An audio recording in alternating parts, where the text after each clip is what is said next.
நான் வந்து நம்முடைய கட்சி தலைவர்கள் நயினார் அண்ணா அவர்களுக்கு நான் வேண்டுகோள் விடுத்திருக்கின்றேன். இந்த நேரத்தில் வந்து கொஞ்சம் என் தந்தையாரனுடைய உடல்நிலை அவரை பார்த்துக்கணும். அதனால தான் அதிகமாக இன்னைக்கு கோயம்புத்தூர் பகுதியில் இருக்கேன். அப்பா அவங்க கொஞ்சம் டயாலிசிஸில் இருக்காங்க. To take care of him. என்னுடைய முதல் கடமை அது.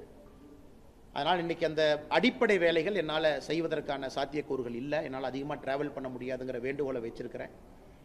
கட்சியும் அதை ஏற்றுக்கிட்டு வேறு வேறு பொறுப்பாளர்களை ரீஅலோகேட் பண்ணுவாங்க. அதே நேரத்தில் பாரதிய ஜனதா கட்சி அடுத்து பிரச்சாரம் வேறு என்ன சொல்கிறாங்களோ அதற்கு நான் தயாராக இருக்கின்றேன், என்ன செய்யணும் அப்படின்னு.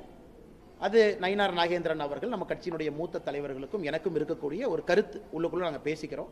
அதனால் கட்சிக்கு என்ன வேலை செய்யணும், கூட்டணிக்கு என்ன வேலை செய்யணும், நிற்கக்கூடிய பாரதிய ஜனதா கட்சியினுடைய வேட்பாளர்களுக்கு என்ன வேலை செய்யணும், நம்முடைய கூட்டணி கட்சி அனைத்து இந்திய அண்ணா திராவிட முன்னேற்ற கழகம் உட்பட எல்லா கட்சிகளுக்கும் என்ன வேலை செய்யணும் கட்சி சொல்லுதோ அந்த வேலையை செய்வோம். இப்போதைக்கு அதிகமாக டிராவல் பண்ண முடியாத சூழ்நிலை